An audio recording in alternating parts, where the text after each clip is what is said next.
Shalom semuanya. Tanggal 4 September 2021, gereja kita GBI Jalan Jenderal Gatot Subroto genap berumur 33 tahun. Saya mengucapkan selamat hari ulang tahun yang ke-33. Tuhan Yesus memberkati kita semua berlimpah, limpah, limpah. Amin. Pesan Tuhan untuk memasuki tahun yang ke-34 terdapat dalam Kolose 3 ayat 1 sampai dengan 4. Demikian bunyinya. Karena itu, kalau kamu dibangkitkan bersama dengan Kristus, carilah perkara yang di atas, di mana Kristus ada, duduk di sebelah kanan Allah. Pikirkanlah perkara yang di atas, bukan yang di bumi. Sebab kamu telah mati, dan hidupmu tersembunyi bersama dengan Kristus di dalam Allah. Apabila Kristus yang adalah hidup kita menyatakan diri kelak, kamu pun akan menyatakan diri bersama dengan Dia di dalam kemuliaan. Kita harus mencari dan memikirkan perkara-perkara di atas, bukan yang di bumi. Supaya pada waktu Tuhan Yesus menyatakan diri kelak, artinya pada waktu Tuhan Yesus datang untuk menjemput gerejanya, kita juga akan menyatakan diri bersama dengan Tuhan Yesus di dalam kemuliaannya. Yang artinya kita juga akan ikut dalam pengangkatan dan akan masuk surga. Memikirkan dan mencari perkara yang di atas, artinya kita harus menilai, mempertimbangkan, dan memikirkan segala sesuatu dari sudut pandangan kekekalan dan surga. Memikirkan dan mencari perkara yang di atas, artinya kita harus berpikir dan bertindak sesuai dengan pikiran dan tindakan Kristus. Ini kita lakukan karena kita ada bersama dengan Kristus. Kita akan terus melakukan dengan setia, karena Kristus adalah hidup kita, sampai kita bertemu dengan Dia dalam kemuliaannya, yaitu pada waktu Dia datang kembali untuk menjemput gerejanya. Perkara yang di bumi dapat berbicara tentang hidup yang duniawi, yang dinyatakan dalam rupa perintah, peraturan, dan ajaran yang tidak membawa seseorang kepada pengenalan akan Kristus. Perkara yang di bumi juga bisa diartikan segala sesuatu yang berada dalam pikiran, perkataan, perbuatan yang merupakan sifat manusia lama, sehingga bertentangan dengan kehendak Allah. Supaya kita bisa memikirkan dan mencari perkara yang di atas, maka kita harus mempunyai hubungan yang intim dengan Tuhan. Hati kita harus melekat kepada Tuhan. Banyak berdoa, memuji dan menyembah Tuhan. Kita harus memiliki kasih yang semula. Kita harus melakukan kehendak Bapa di sorga. Kita harus hidup berintegritas. Sekali lagi, saya akan mengingatkan kita semua bahwa dalam menghadapi masalah apapun juga, kita harus tetap meresponi dengan memikirkan dan mencari perkara yang di atas, bukan dengan perkara yang di bumi. Yang ku mau hanya menyenangkanmu, biarlah seluruh hidupku berkenan kepadamu. Bukan emas, perak bahkan permata, namun kau segalanya yang terbaik di dalam hidupku. Haleluya, terpujilah Tuhan. Haleluya, kekal selamanya. Haleluya, terpujilah Tuhan Allah Maha Kuasa. Allah Maha Kuasa. Allah Maha Kuasa.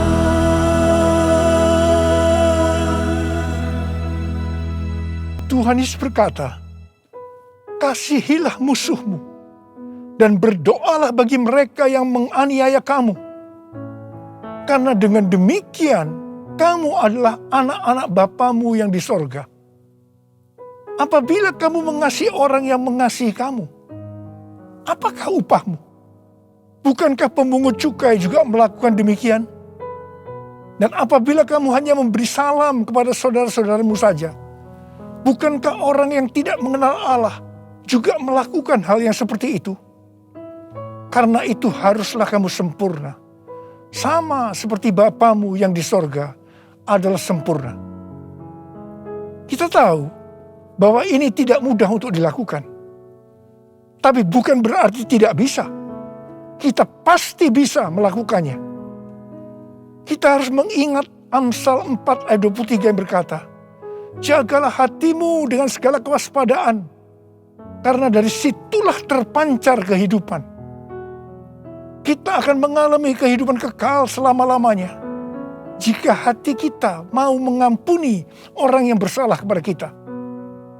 Tuhan Yesus mengajar dalam doa Bapa kami, ampunilah kami atas segala kesalahan kami, seperti kami juga mengampuni orang yang bersalah kepada kami. Kalau kita tidak mengampuni orang yang bersalah kepada kita, maka Tuhan juga tidak akan mengampuni kita. 1 Yohanes 3 ayat 14 dan 15 berkata, kita tahu bahwa kita sudah berpindah dari dalam maut ke dalam hidup, yaitu karena kita mengasihi saudara kita. Barang siapa tidak mengasihi, ia tetap di dalam maut. Setiap orang yang membenci saudaranya adalah seorang pembunuh manusia. Dan kamu tahu bahwa tidak ada seorang pembunuh yang tetap memiliki hidup yang kekal di dalam dirinya. Karena itu, mari kita harus mencari dan memikirkan perkara yang di atas, bukan yang di bumi. Haleluya, terpujilah Tuhan. Haleluya, kekal selamanya. Haleluya, terpujilah Tuhan Allah Maha Kuasa. Allah Maha Kuasa. Allah Maha Kuasa.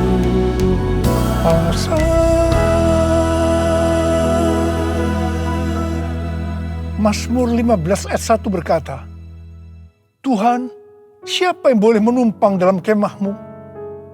Siapa yang boleh diam di gunungmu yang kudus? Salah satu syaratnya terdapat dalam Mazmur 15 ayat 4c, yaitu mereka yang berpegang pada sumpah walaupun rugi. Tuhan Yesus berkata, kalau ya, katakan ya. Kalau tidak, katakan tidak. Jadi kalau kita sudah berkata ya, artinya berjanji ya. Apapun yang akan terjadi, kita harus tetap ya, walaupun rugi. Terus terang saya banyak melihat orang-orang yang sudah berkata ya, tetapi begitu akan merugi, kadang-kadang seperti lupa kalau pernah berkata ya, dan mencari 1001 alasan bagaimana untuk ya berubah menjadi tidak, meskipun harus lewat proses hukum. Ini yang disebutkan perkara yang di bumi, bukan perkara yang di atas. Amsal 21 ayat 21 berkata, siapa mengejar kebenaran dan kasih akan memperoleh kehidupan, kebenaran, dan kehormatan. Karena itu, jadilah orang yang berintegritas, orang yang hidup tulus, jujur di hadapan Tuhan. Sucikan dan kuduskan hati ini untuk layak menghadap hadirat-Mu. Tubuh jiwa rohku kuserahkan padamu, ku menyembah-Mu. tinggikan nama-Mu ya Tuhan. Mulialah nama-Mu ya Tuhan. Tiada lain seperti Engkau ya Allahku, besar kuasa-Mu. Menurut kalender Ibrani, dari tanggal 6 September 2021 sampai dengan 26 September 2022, kita memasuki tahun 5782 yang disebut sebagai tahun Pebet. Pebet artinya 82. P adalah angka 80, menggambarkan mulut. Jadi masuk tahun Pebet ini, kita diingatkan kembali tentang mulut. Bet atau huruf kedua dalam alfabet Ibrani digambarkan dengan sebuah tenda atau rumah atau tempat kediaman.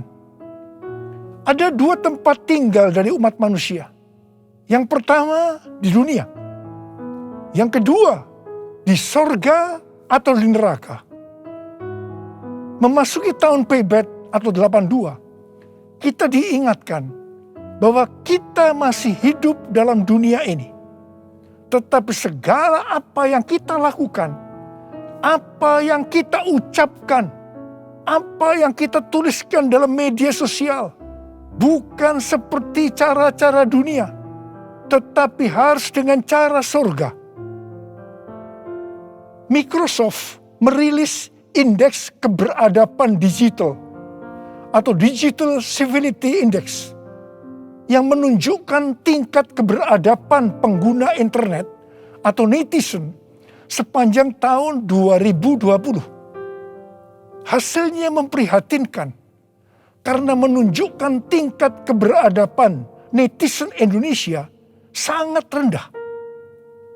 Berdasarkan laporan survei dari 16.000 responden di 32 negara antara bulan April sampai Mei 2020. Ini menunjukkan Indonesia ada di peringkat ke-29 terburuk di Asia Tenggara. Saya percaya netizen ini termasuk di dalamnya orang-orang Kristen juga. Tuhan Yesus berkata dalam Matius 12 ayat 36 dan 37. Tetapi aku berkata kepadamu, setiap kata sia-sia yang diucapkan orang harus dipertanggungjawabkannya pada hari penghakiman. Karena menurut ucapanmu engkau dibenarkan, dan menurut ucapanmu pula engkau akan dihukum. Tuhan Yesus akan segera datang kembali. Mari, saya mengajak kita semua untuk berhati-hati dengan mulut kita.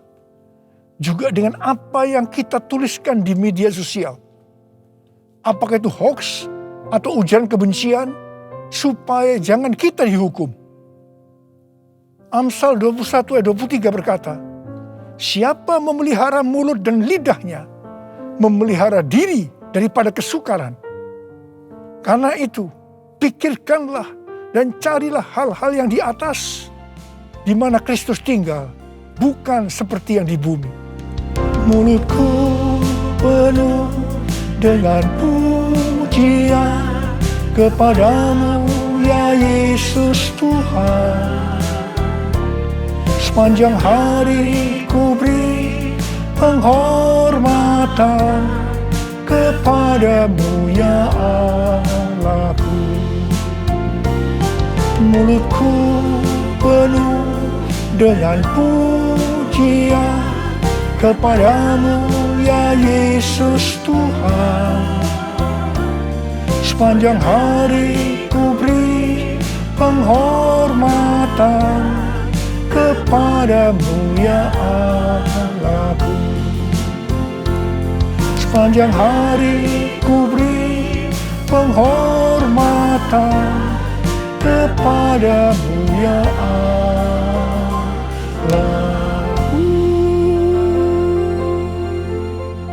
1 Korintus 6 ayat 19 berkata, atau tidak tahukah kamu bahwa tubuhmu adalah bait Roh Kudus yang diam di dalam kamu, Roh Kudus yang kamu peroleh dari Allah. Dan bahwa kamu bukan milik kamu sendiri. Roma 14 ayat 8 berkata, sebab jika kita hidup untuk Tuhan. Dan jika kita mati untuk Tuhan. Jadi baik hidup atau mati, kita adalah milik Tuhan. Kita yang sudah dimeteraikan oleh Roh Kudus adalah milik Tuhan. Jadi kita hidup untuk Tuhan. Kita mati untuk Tuhan. Tuhan menghendaki agar kita menjadi serupa dengan gambarnya. Jadi Dia harus makin besar dan kita harus semakin kecil. Biarlah orang melihat Kristus yang ada di dalam kita. Ada seorang hamba Tuhan dari Inggris yang bernama Smith Wigglesworth. Dia dikenal sebagai Rasul Iman. Dia dipakai oleh Tuhan dalam mujizat dan kesembuhan secara luar biasa. Dia tetap melayani Tuhan sampai akhir hidupnya. Pada waktu dia berumur 87 tahun. Tuhan pernah berkata kepadanya, Wigglesworth, aku akan membakar engkau sampai habis. Sampai tidak ada lagi Wigglesworth, hanya Yesus. Wigglesworth berdoa, ya Tuhan, lakukan itu. Saya tidak mau orang melihat saya lagi. Hanya Yesus. Menjadi seorang hamba Tuhan harus seperti ini. Juga harus seperti Yohanes Pembaptis yang berkata, ia harus makin besar, tetapi aku harus makin kecil. Karena itu hari-hari ini kita melihat baptisan api sedang turun, membakar habis keakuan kita, kedagingan kita. Sehingga kita akan semakin kecil. Ia semakin besar. Waktu sebelum pandemi COVID-19, saya melihat perlombaan gereja-gereja untuk menjadi yang paling besar, paling terkenal. Dan kita melihat bahwa perlombaan itu sudah dihentikan oleh Tuhan sejak kita memasuki pandemi. Tetapi di tengah-tengah pandemi ini muncul satu fenomena baru. Yaitu terjadi perlombaan untuk mencari views dengan bermacam-macam motivasi dan kepentingan. Saya percaya ketika ditanya, jawabnya pasti ini untuk kemuliaan Tuhan. Bukan rahasia lagi. Kalau seseorang mempunyai jumlah views yang banyak, pasti akan terkenal. Mendapat pujian, untuk kebanggaan, kalau kita dipakai oleh Tuhan. Atau kepentingan bisnis. Atau mungkin juga ada hal-hal yang lain. Tidak heran kalau views menjadi tolok ukur suatu prestasi di zaman digital ini. Sehingga banyak orang yang berlomba-lomba menggunakan segala cara dunia untuk mendapatkan hal tersebut. Seperti beli followers, beli like, atau bahkan memaksa orang menonton konten kita.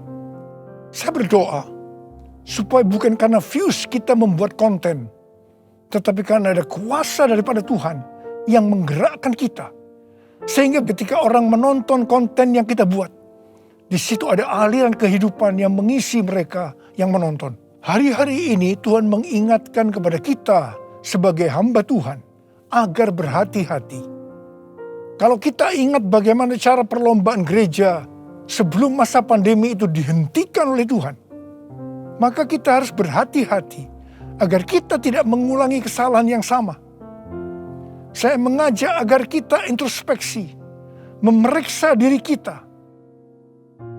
Saya bertanya, kalau kita melihat views kita banyak, apakah kita benar-benar berkata, ini adalah untuk kemuliaan Tuhan? Atau kita berbangga hati karena ini dianggap ukuran Tuhan memakai kita? Tuhan Yesus mengingatkan kita dalam Lukas 6 ayat 26. Celakalah kamu jika semua orang memuji kamu. Karena secara demikian juga nenek moyang mereka telah memperlakukan nabi-nabi palsu. Tuhan Yesus mengingatkan kepada kita, kalau seseorang selalu ingin dipuji-puji, itu adalah nabi palsu. Tuhan mengingatkan kepada kita bahwa kita harus semakin kecil, Dia semakin besar. Kita harus semakin menjadi seperti gambarnya. Karena itu, Tuhan hari-hari menurunkan baptisan api, di mana itu akan membakar atau menghancurkan keakuan kita. Menjadi seperti Kau, Yesus. Menjadi seperti Kau, Yesus. Menjadi sempurna dalam seluruh hidupku. Menjadi seperti Kau, Yesus. Menjadi seperti Kau, Yesus. Menjadi sempurna dalam seluruh hidupku.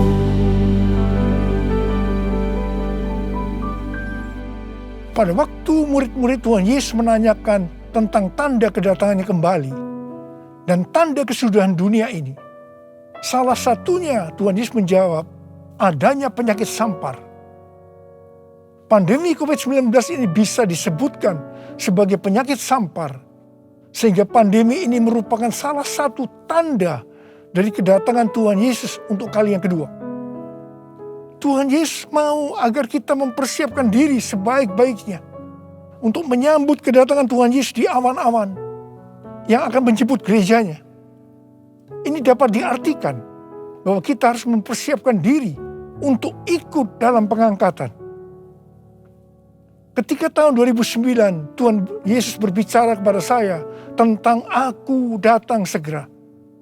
Hal itu akan didahului dengan pencurahan Roh Kudus yang dahsyat. Salah satu tanda dari pencurahan Roh Kudus yang dahsyat sesuai dengan Yoel 2 ayat 31 adalah terjadinya goncangan yang dahsyat. Tahun 2013 Tuhan memberikan nama dari pencurahan Roh Kudus yang dahsyat itu sebagai Pentakosta yang ketiga. Goncangan yang dahsyat yang Tuhan maksudkan adalah pandemi COVID-19. Jadi pandemi COVID-19 ini adalah salah satu tanda bahwa Pentakosta yang ketiga sedang terjadi. Hal ini dapat diartikan bahwa pandemi ini akan membuat orang-orang mawas diri, introspeksi, bertobat, dan menjadi murid Tuhan Yesus.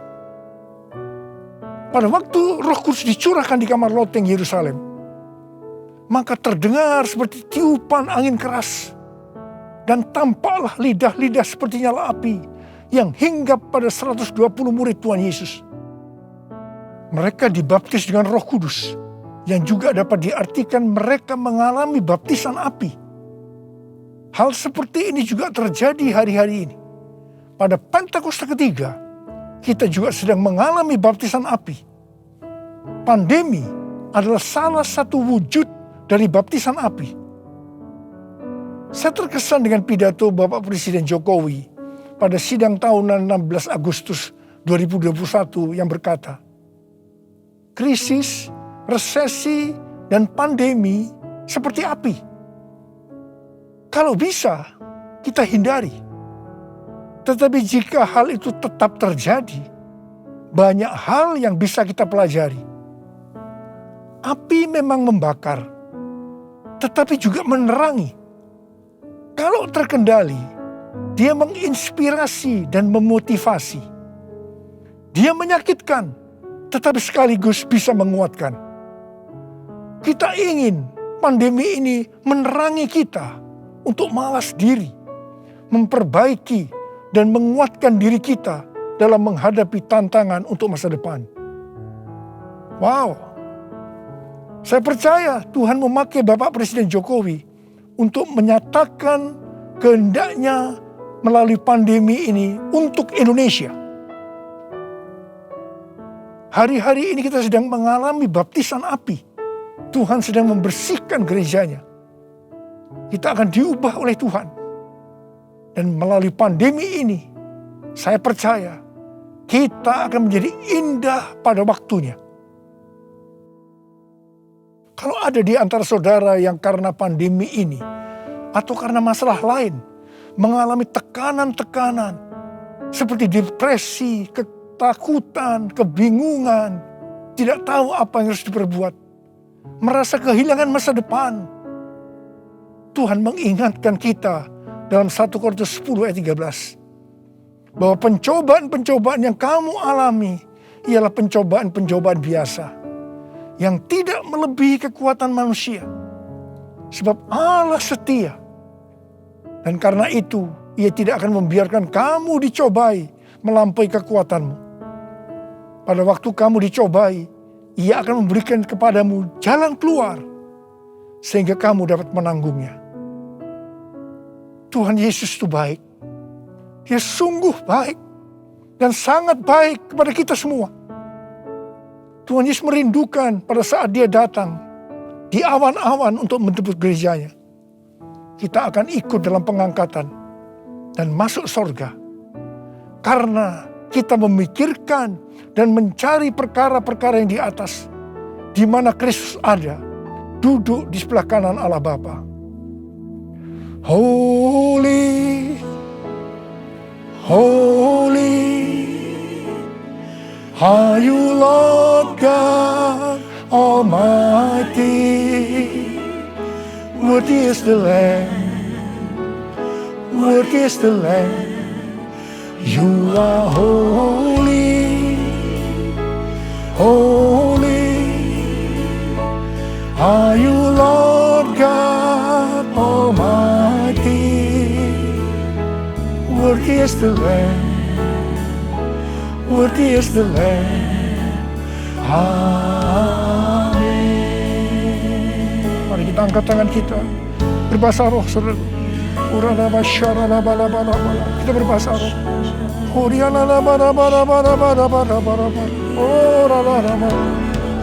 Tuhan, ya Tuhan, ya Tuhan. Ya Tuhan, ya Tuhan, ya Tuhan, ya Tuhan. Oh ralaba ya ralaba ya ralaba. Ya Aba, ya Aba, ya Aba, ya Aba, ya Aba.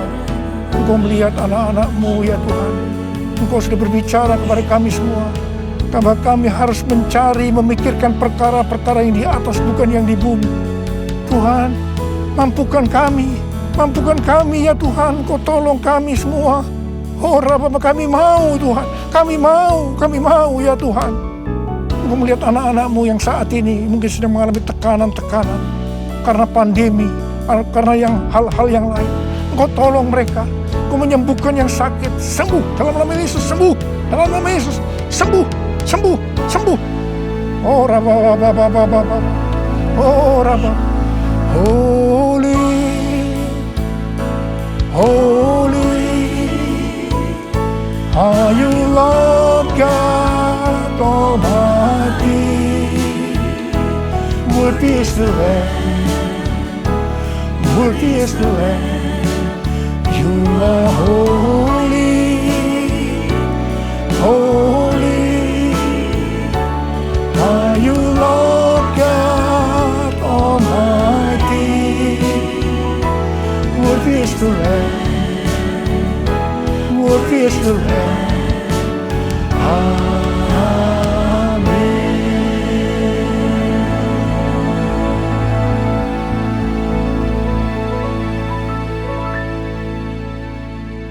Mari saudara-saudara, kita akan masuk dalam perjamuan kudus.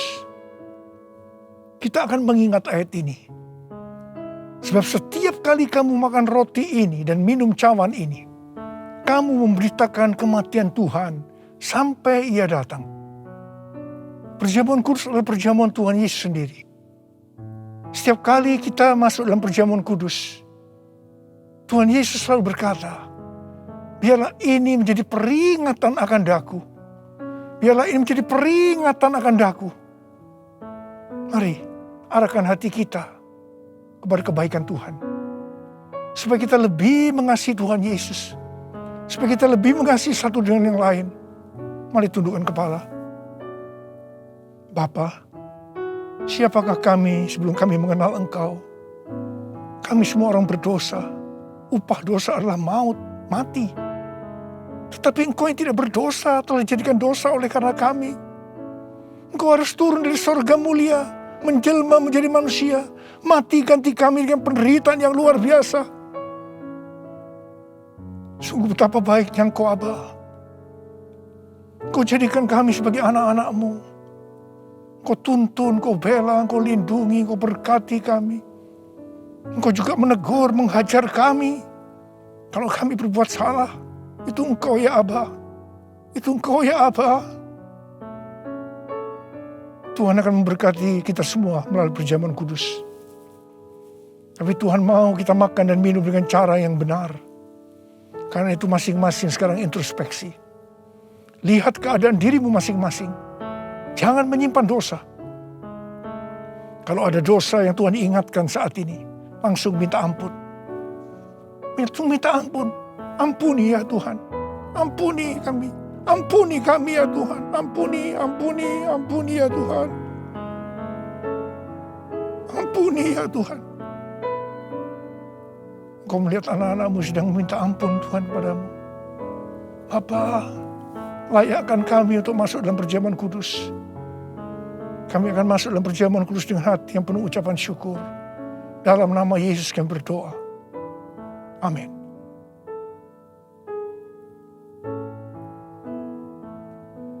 Sebab apa yang telah kuteruskan kepadamu, telah aku terima dari Tuhan. Yaitu bahwa Tuhan Yesus pada malam waktu Ia diserahkan mengambil roti. Angkat roti di tangan kanan kita tinggi-tinggi.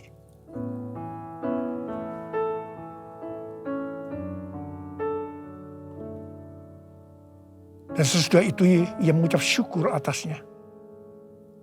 Dia memecah-mecahkannya dan berkata, inilah tubuhku yang diserahkan bagi kamu. Perbuatlah ini menjadi peringatan akan aku. Sudah dikasih Tuhan. Bukankah roti yang kita pecah-pecahkan ini adalah persekutuan kita dengan tubuh Kristus? Mari kita makan dalam nama Yesus.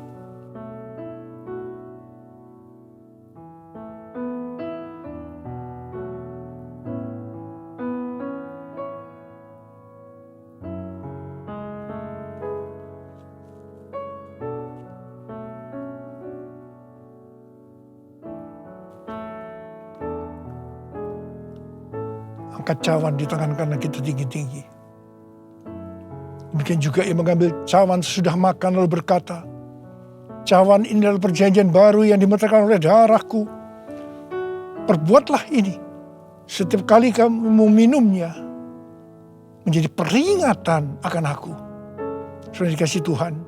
Bukankah cawan pengucapan syukur yang atasnya kita ucapkan syukur adalah persekutuan kita dengan darah Yesus. Mari kita minum dalam nama Yesus.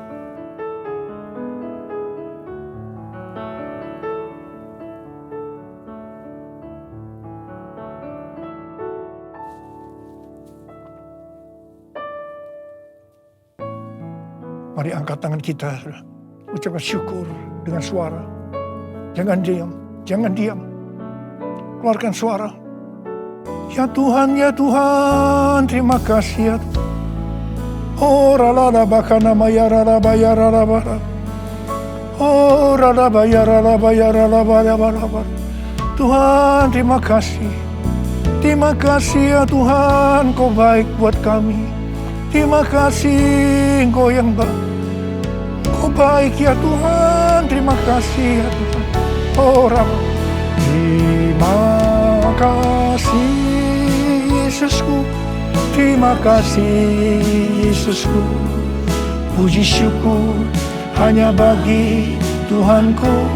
Terima kasih Yesusku, terima kasih Yesusku, puji syukur hanya bagi Tuhanku. Terima kasih ya Tuhan.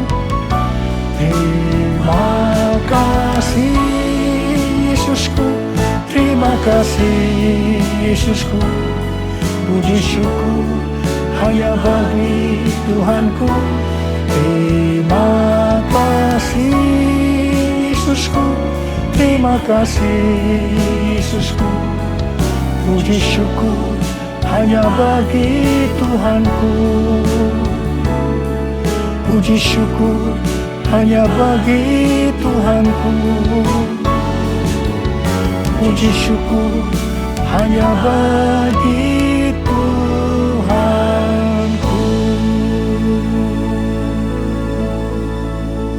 Tuhan, berkati anak-anak-Mu semua. Dalam masa pandemi ini Kau tetap menjaga anak-anak-Mu ya Tuhan. Anak-anak-Mu sehat. Kalau hari ini ada yang terpapar, dalam nama Yesus sembuh.